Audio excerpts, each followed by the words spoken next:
Ladies and gentlemen, the President of the United States, accompanied by Miss Arleta Christian.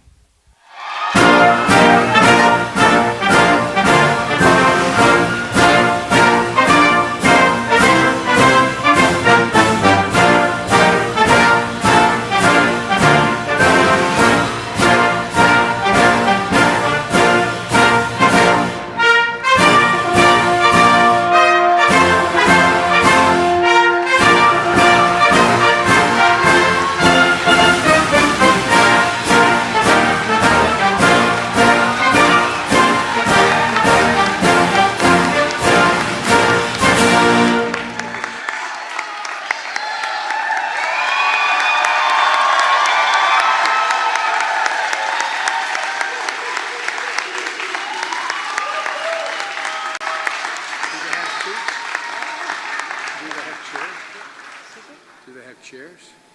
Yeah, I think so. Can you all Yes, can you see me? well, sit down? The reason I said that, I once said, I want everybody to sit down. There were no chairs. I never heard it from the press. So I just want to make sure you had chairs. Okay. All right. Good afternoon, everyone. Hi. Hey, Urban Leaguers, I see you.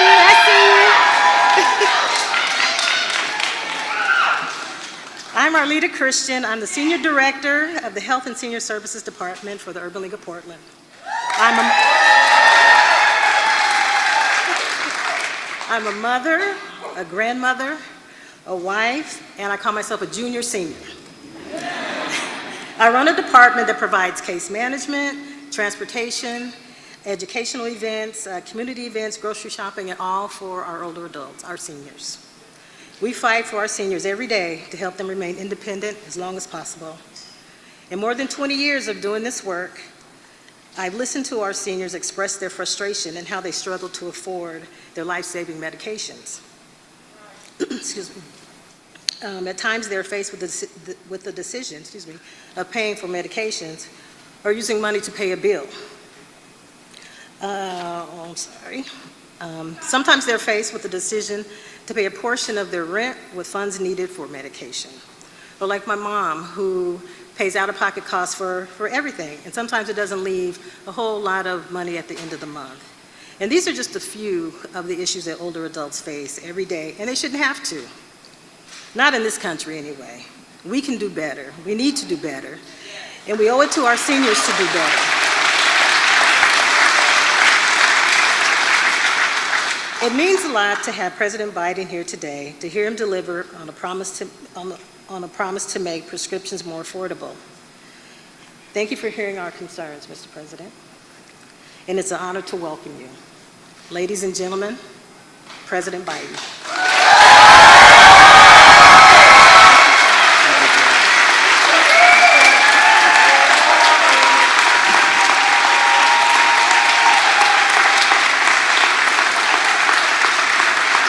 Thank you, Arlette. Thank you. Hello, Portland.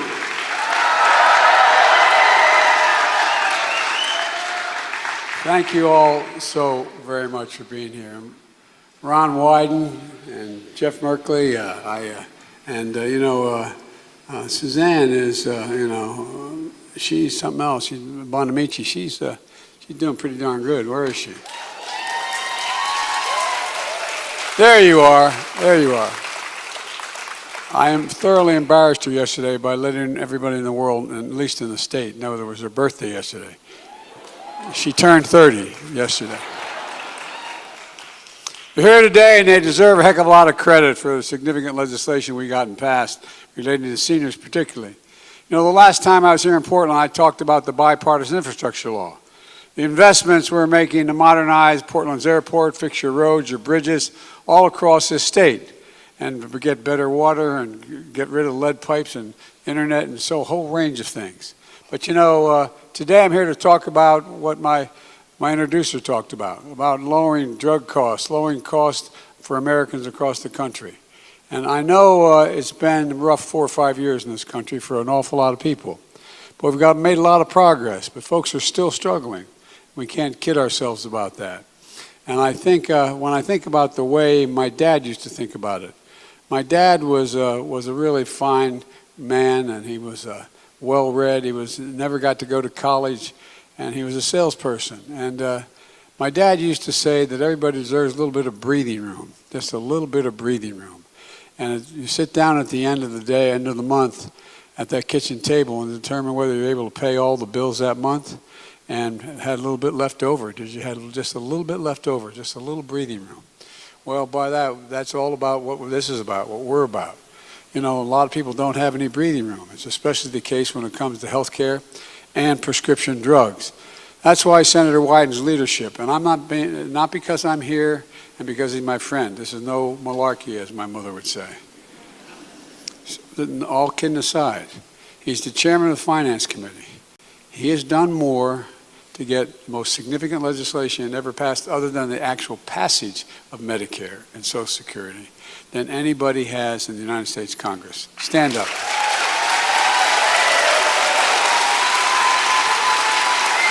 Because look, I wrote a thing called the Inflation Reduction Act, one of the most significant laws in history when it comes to helping families pay their bills at the end of the month. And we talk about a little bit about prescription drugs today, because today is an important day for those on Medicare. We pay more for our prescription drugs than any other nation in the world. And by the way, it's the same exact drug, not just a drug, but the same manufacturer. We pay considerably more than they do in France, Canada, Spain, anywhere around the world. And there's no sense to it. No sense to it. For years, many of us have been trying to fix the problem. For years, Big Pharma, the pharmaceutical companies, have stood in the way. When I was a young senator, I was fighting Big Pharma, trying to get the prices reduced. But there was no way to get it done.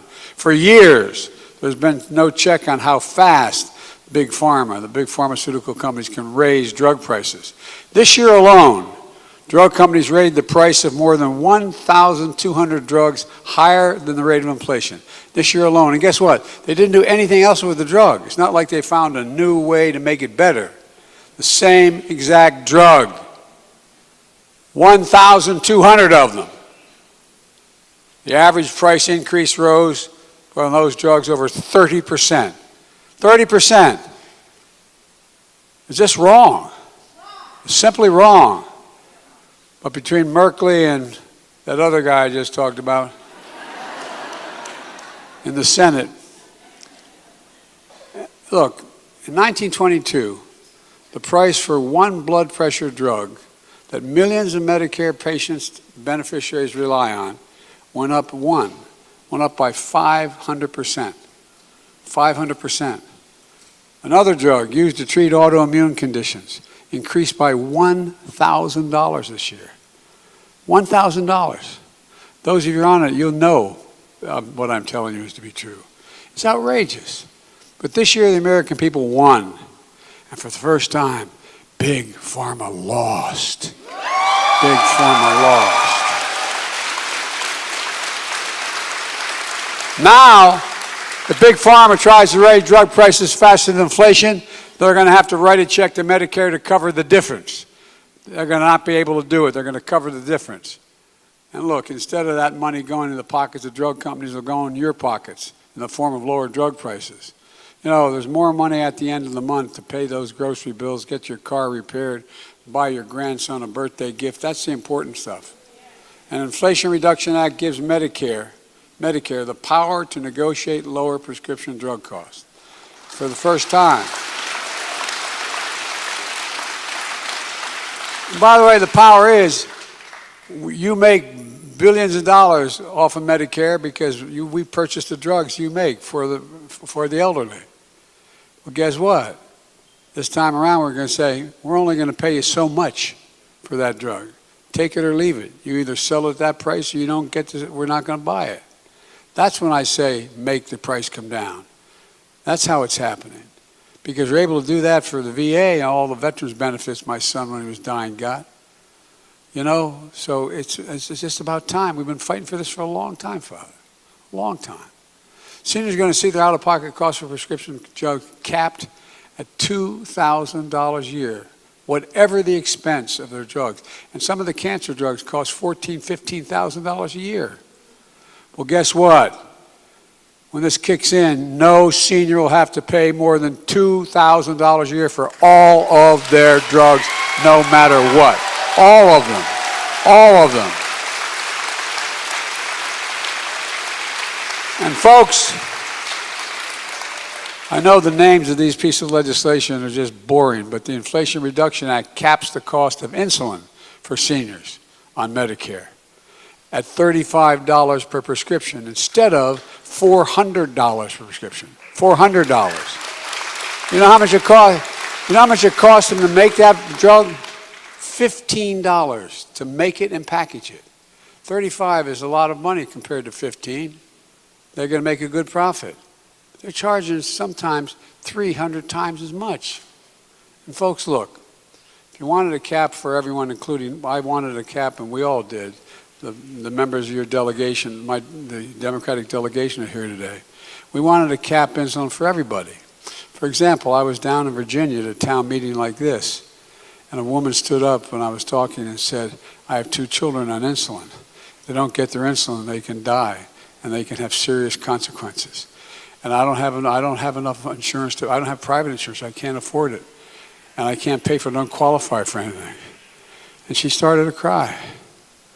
Imagine being a parent, having your dignity stripped of you, looking at your child, knowing what they need, and knowing you got to cut pills in half, you got to change, you got to share this material with for 2 children for 1.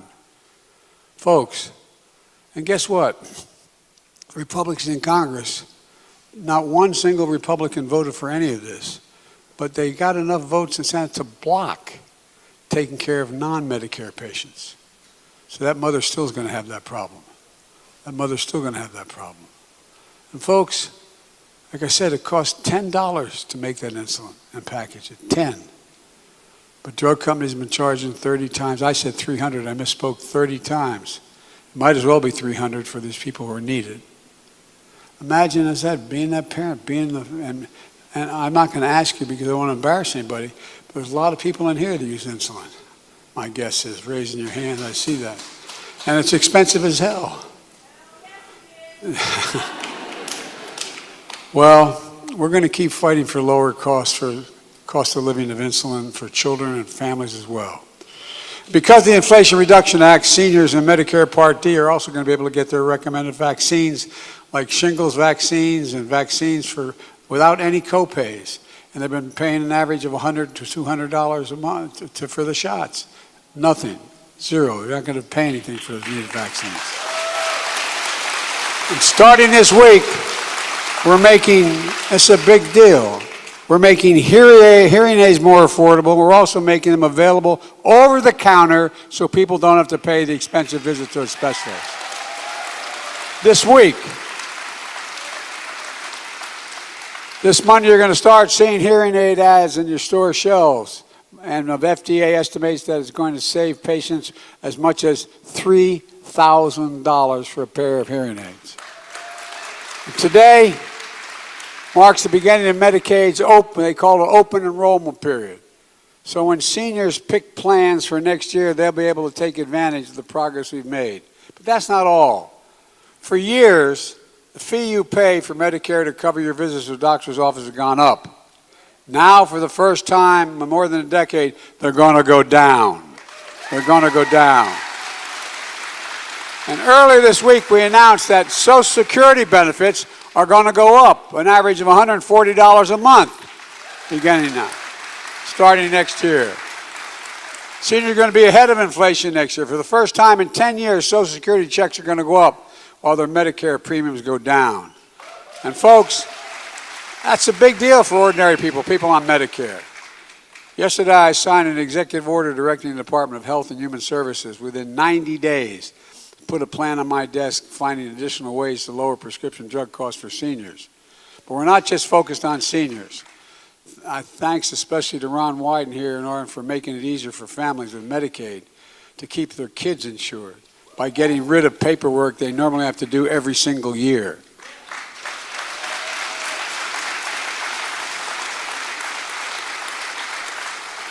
Oregon residents with serious medical needs are going to get help finding housing, healthy food, so they can avoid expensive hospital stays and visits to the emergency room. Earlier this week, the Treasury Department took action to fix a problem that was making it harder for families, much harder for families to afford health care coverage for their spouse or child. So-called family glitch, it was referred to as. Under the old rules, a working mom was told as long as she could afford her employer-based coverage for herself, she couldn't qualify for premium subsidies for the Affordable Care coverage for her family. Well, now 1 million people are going to get that coverage and pay lower premiums.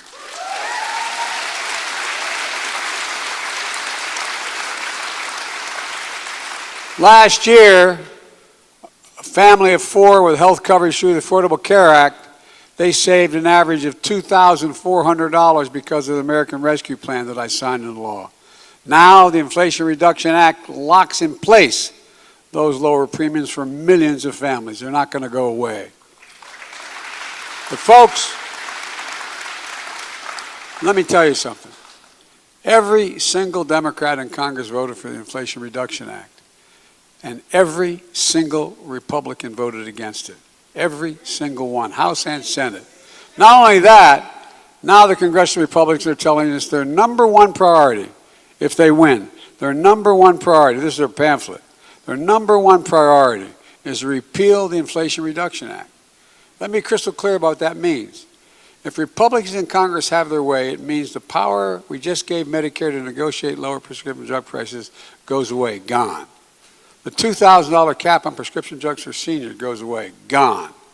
The $35 a month cap on insulin goes away, gone. Savings on health care premiums we just got for millions of Americans, gone. And of course, not just the Inflation Reduction Act they want to get rid of, they also want to get rid of the Affordable Care Act.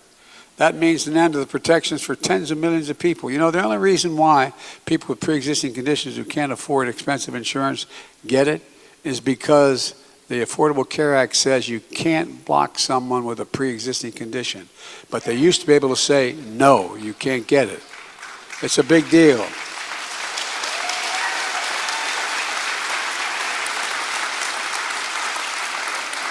Republicans have their way, that'll be gone as well. But look, one other thing, I haven't even talked about, I'm going to talk about health care today. But in that same Inflation Reduction Act, I was able to put in a little thing for the environment, $368 billion.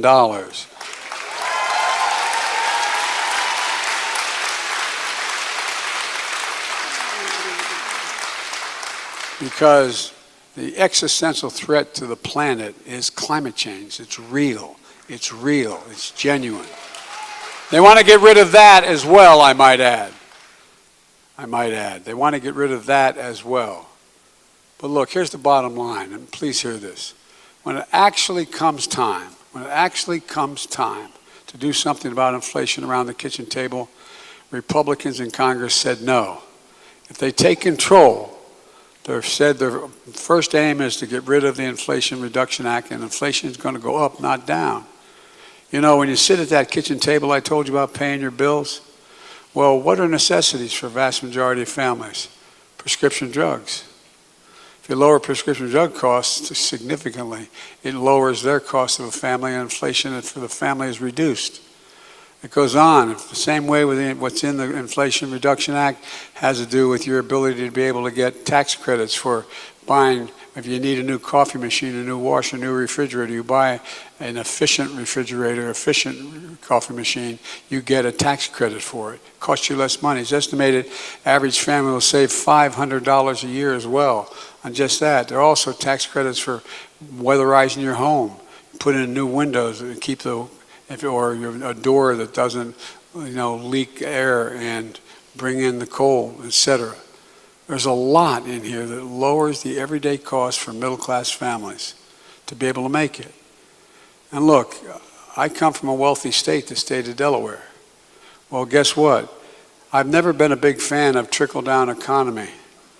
Where no, I'm serious. But that's where we've been for the last 30 years, guys. That's where we've been. If the wealthy do well, it trickles down, everybody does well. I'm a bubble up guy. Seriously. When the middle class does well, working class people have a way up, and the wealthy do just fine. They do just fine. And by the way, the middle class built this country, and unions built the middle class.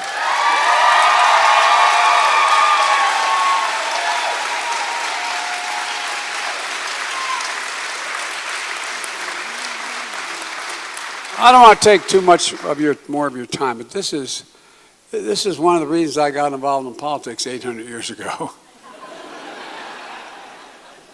Already, the vast majority of House Republicans have signed on to a budget they have, and I'll just read one section of the budget that they have to cut Medicare and Social Security. Now, you think I'm exaggerating this, but they have the pamphlet they put out, okay? Senator Scott, the senator from Florida, who is the chairman in charge of re-electing Republicans to the United States Senate, this year proposed a plan to put Social Security and Medicare on the chopping block every 5 years. All federal legislation sunsets in 5 years. If the law is worth keeping, Congress can pass it. Or in other words, if it doesn't affirmatively pass Medicare again, it goes away. If it doesn't affirmatively pass Social Security again, I know that sounds bizarre. Well, guess what? There was one guy that thought it was too lenient.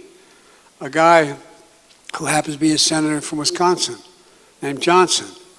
He thinks it should be, no, every year. This is not, I never thought I'd live to see this.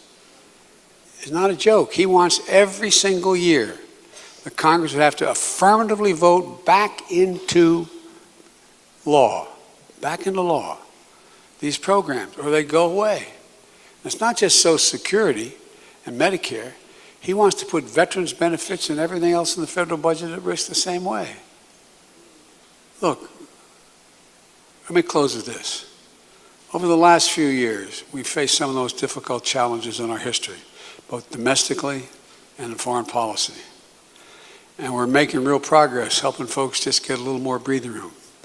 Despite the opposition from the most powerful special interest, we're lowering health care costs, we're strengthening Medicare. We're fighting for folks who need our help. And one of the reasons why it's so important to America's future, we just have to remember, who in God's name we are. This is the United States of America. No, think about it. And I've never been more optimistic in my life. I've been doing this a while, man. I tell you, I've never been more optimistic. We have a chance. We're the only nation in the world that's come out of a crisis better than we went into the crisis. So it's not just building back to what things were, it's building back better, much better. We have an enormous opportunity. For example, the idea that we're in a situation, if you all were going to, I'm supposed to stop, but I want to say one more thing. There's a school next door. One of the reasons why the United States of America ended up the most powerful, successful nation of the world is our legislators and presidents decided, Democrat and Republican, back at the turn of the 20th century, in the late 1900s, 1890, in that range. They decided we were going to have automatically available for everyone 12 years of education. Regardless of your education, regardless of your income, regardless of your background, everybody'd have free grade 1 through 12. Now, the rest of the world's caught up with us.